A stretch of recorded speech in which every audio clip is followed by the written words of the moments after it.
नालायक लड़के, तुझे तेरे भैया ने इसलिए छूट दी थी कि तू बाहर जाके ऐसे पैसे बर्बाद कर दिए ना पैसे बर्बाद। भाभी, आपकी हिम्मत कैसी मेरे पति पर हाथ उठाने की? मुझसे ना इस तरीके से दोबारा बात मत करना। और वैसे भी तुम्हारा पति गलती करेगा ना तो उसे सजा भी मिलेगी। भाभी, गलती होती तो समझाया जाता है, हाथ नहीं उठाया जाता। अब तुम मुझे सिखाओगी? इस घर की ना बड़ी बहू हूं मैं। और वैसे एसडी, समझाओ अपनी बेबी को कि मुझसे जुबान ना लड़ाए। शिखा, भाभी हो मेरी, और वैसे भी तुम्हें कोई हक नहीं बनता उनसे ऐसे बदतमीजी से बात करने का। तुम तो रहने ही दो। अगर भाभी है इसका मतलब ये नहीं सर पे चढ़ाओगे। और जब देखो भैया भाभी, वो तुम्हारे भैया भाभी हैं, तुम्हारे माँ बाप नहीं है जो कुछ भी करेंगे। अरे आज थप्पड़ मारा है, कल को बाजार में अगर हाथ उठा दिया तो क्या करोगी? तुम्हारी क्या इज्जत रह जाएगी बताओ मुझे। शिखा, तुम यहाँ पे ना नई नई आई हो, इसलिए हमारे मामले में बीच में बोलने की जरूरत नहीं है। और इस घर की ना बड़ी बहू हूँ मैं, तो अपनी जुबान संभाल के बात किया करो। आज के बाद मुझसे बदतमीजी मत करना। भाभी, आपने जो किया है ना उसे बदतमीजी का ही नाम देते हैं। और आज के बाद अगर आपने मेरे पति पर हाथ उठाया तो मुझसे बुरा कोई नहीं होगा। शिखा, मैंने बोला ना, बस करो तुम। और भाभी, इसकी तरफ से मैं आपसे माफी मांगता हूँ। और हाँ, जो मैंने किया वो भी गलत था, उसके लिए भी मैं माफी मांगता हूँ। आगे से ऐसा कुछ भी नहीं होगा। आइंदा से ना ये गलती होनी भी नहीं चाहिए। अब जाओ दोनों कमरे में। आए हुए कुछ महीने नहीं हुए हैं और इसकी जुबान देख रहे हो कैसे चल रही है। ईशु, तुम 2 मिनट यहाँ बैठो, मुझे तुमसे कुछ बात करनी है।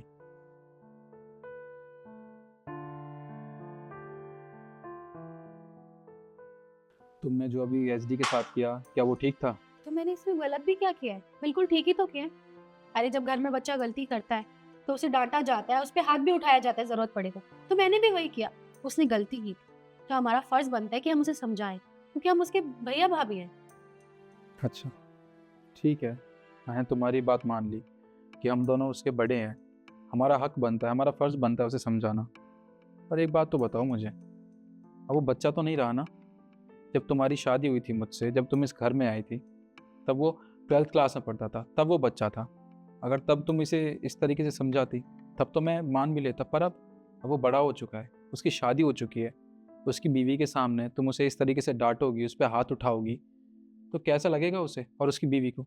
तुमने सोचा है कभी? निखिल, मैं मानती हूँ कि एसडी बड़ा हो गया, लेकिन हमारे लिए वो बच्चा ही रहेगा।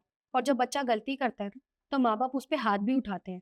तो अगर मैंने उसे अपना बच्चा समझ के हाथ उठा भी दिया तो इसमें प्रॉब्लम भी क्या है?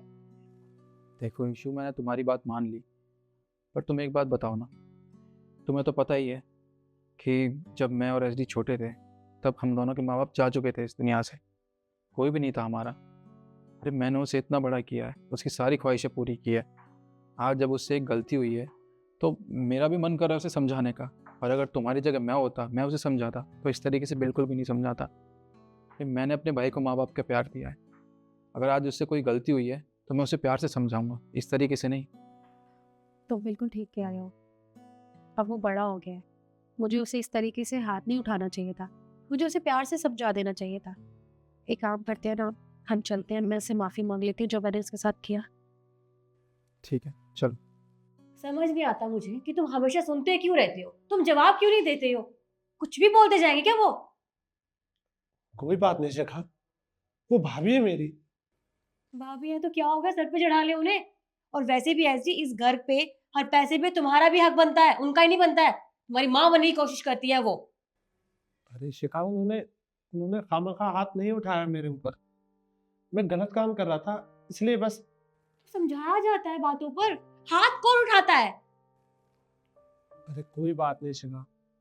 और वैसे भी तुम्हें एक बात बताऊं, मैं ना उनको अपने माँ और बाप की तरह मानता हूँ।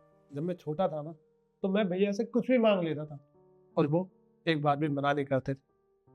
और तुम्हें पता है, तुमसे शादी करने के लिए भैया तो राजी ही नहीं थे, लेकिन भाभी ने मेरा सपोर्ट किया। आज अगर हम साथ हैं ना, तो भाभी की वजह से ही है। पर केशव, मैं बस करो शिखा, मुझे और कुछ नहीं सुनना। तुम इस घर में अभी नई नहीं आई हो, तुम्हें इस घर के तौर तरीके नहीं पता है, लेकिन मैं तुम्हें बता दूं, मेरे भैया भाभी मेरे लिए माँ और बाप के समान है। मैं उनकी बहुत इज्जत करता हूँ, और अगर तुम्हें इस घर में रहना है तो तुम्हें भी उनकी इज्जत करनी पड़ेगी, समझी तुम?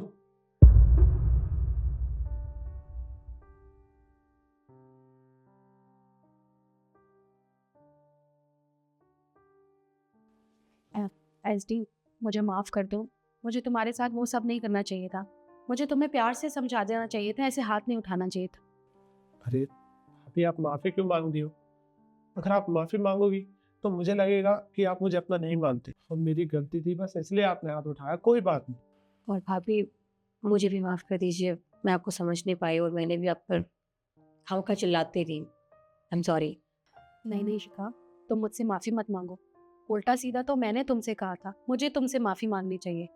और बेशक इस घर की बड़ी हूँ मैं, लेकिन जब बड़ों से भी गलती होती है ना, तो उनका फ़र्ज़ भी बनता है माफ़ी मांगना। इसलिए मैं तुम दोनों से माफ़ी मांगती हूँ, और मैं आइंदा कभी ऐसा नहीं करूँगी। अरे आप तो बड़े हैं, आप बोल सकते हैं। अगर हमारी गलती है तो आप हमें समझा सकते हैं। ये कोई दिक्कत नहीं है। आप हमें डाँटिए, हमें समझाइए। मुझे ये देखकर वाकई में बहुत अच्छा लग रहा है कि मेरा परिवार बहुत समझदार हो चुका है। अच्छा, मैं सोचा था कि क्यों ना आज हम बाहर डिनर करने चलते हैं। ज़रूर। चलो तुम भी रेडी हो।